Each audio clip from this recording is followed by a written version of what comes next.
Essa semana nós vamos terminar a leitura de Deuteronômio, mas eu quero, para o momento de oração, ainda voltar. Estava já no meu coração isso. No capítulo 4, é um texto único. É um texto único. Os versículos 6 a 8.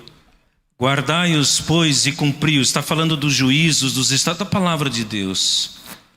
E cumpri-os, porque isto será a vossa sabedoria e o vosso entendimento perante os olhos dos povos que, ouvindo todos esses estatutos, dirão: certamente este grande povo é gente sábia e inteligente.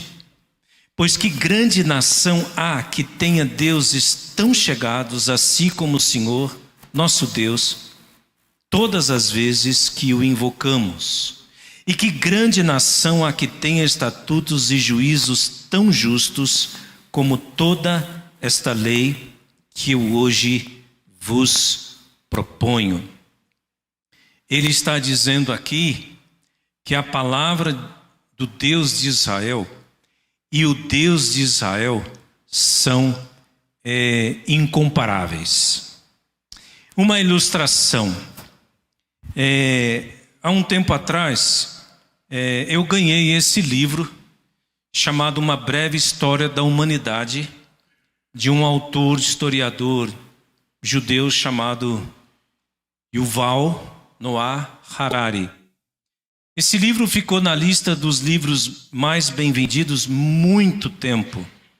Já está na sua 44ª edição. Quando eu ganhei esse livro, eu fui direto para ver o que ele falava sobre Jesus. Não é um livro sobre história da religião, história da igreja, é sobre a história da humanidade. Muito exaltado, muito proclamado, muito aplaudido no mundo todo. E a parte que ele fala sobre Jesus tem 8 linhas. O grande avanço veio com o cristianismo. Essa fé começou como uma seita judaica esotérica que procurava convencer os judeus de que Jesus de Nazaré era seu tão esperado Messias. No entanto, um dos primeiros líderes da seita, Paulo de Tarso, ponderou que se o poder supremo do universo tem interesse e inclinações, e se ele se deu ao trabalho de encarnar e morrer na cruz para a salvação da humanidade, então isso é algo que deve ser comunicado a todos e não só aos judeus. Portanto, era necessário difundir a boa palavra, o evangelho sobre Jesus para o mundo inteiro. Acabou. Eu sei que eu nunca vou ter um livro na lista dos mais vendidos. E eu não estou criticando ele. Mas é só esse pedacinho. O fundador de uma seita esotérica, Jesus. Tão diferente do que Moisés escreveu aqui. E que esse Jesus veio dessa linhagem, desse povo.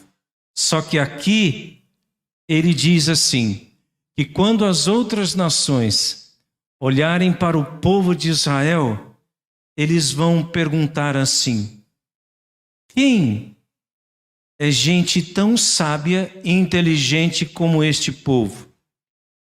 Quem é o povo que tenha deuses tão chegados, tão próximos, todas as vezes que o invocamos como Deus desse povo? Que grande nação tem juízos e estatutos tão justo como toda essa lei que hoje eu vos proponho. Lá no Salmo 119, o salmista diz assim: eu compreendo mais do que todos os meus mestres, porque eu medito nos teus testemunhos. Os teus mandamentos me fazem mais sábios do que os meus inimigos, porque eu tenho sempre eles comigo. Salmo 119, verso 98. A palavra de Deus é insuperável. O Deus da palavra é incomparável. Mesmo que um ou outro possa reduzi-lo, querendo colocar a história da humanidade e Jesus com poucas palavras, que afinal de contas esse homem dividiu a história da humanidade em antes dele e depois dele, né? Ao invés de ser tantos anos antes do Império Romano e tantos anos depois do Império Romano, foi tantos anos antes de Cristo e depois de Cristo. Então ele não era simplesmente um judeu fundador de uma seita esotérica, mas era o Filho de Deus, o Filho do Deus vivo. E o Senhor disse isso. E isso vai se proclamando através da igreja, através de Jesus e através do Deus que vai se revelando mais e mais. Por causa da palavra, não somos nós, não é você, não sou eu. Que grande povo, é gente sábia e inteligente como esses. Que povo tenha deuses tão chegados e tão próximos ao ponto de poder chamá-los de Pai. Pai nosso que estás nos céus. Que privilégio. Por isso que nós vamos orar, continuar orando. Vamos ficar em pé, vamos orar ao Senhor nesse instante. Ontem e hoje era o dia das aulas para o pessoal de Cuiabá, no Mato Grosso. E eu terminei há alguns minutos atrás, por isso não estava aqui de manhã, nem cheguei agora há pouco. E vamos agradecer a Deus, porque Ele tem, apesar dos números de casos de Covid, Ele tem guardado. Estava lá no Mato Grosso, eu estava aqui, e uma aluna falou ontem, sexta-feira, não sei se eu vou conseguir assistir aula, estou no 3º, 4º dia, mas vou me esforçar para isso. E ela assistiu todas as aulas de ontem, todas as aulas de hoje. Que bênção, graças a Deus, o Senhor tem guardado o seu povo. A gente não quer mais ouvir histórias tristes, não. Vamos orar. Aproveite esse momento para você interceder em favor dessas pessoas, membros dessa igreja, ou ligados à igreja por amizade, por laços familiares, com algum problema de enfermidade. Há alguns pastores da ICEB que estão com Covid, mas graças a Deus estão com sintomas leves. Vamos orar ao Senhor por aquele membro da sua família que você tem orado pela conversão, pela reconciliação. Vamos orar. Senhor, em nome de Jesus, que levou sobre si as nossas enfermidades e carregou com as nossas doenças, nós continuamos orando para que o Senhor tenha misericórdia de nós, do Brasil e do mundo, e faça cessar essa pandemia de coronavírus. Tenha misericórdia, Senhor. Estende as tuas mãos de graça e de compaixão e de poder. Restaura plenamente a saúde de todos os membros dessa igreja, de pessoas que estejam ligados por laços de amizade ou de parentesco. Vá ao encontro de todos, com tua mão de bondade e poder.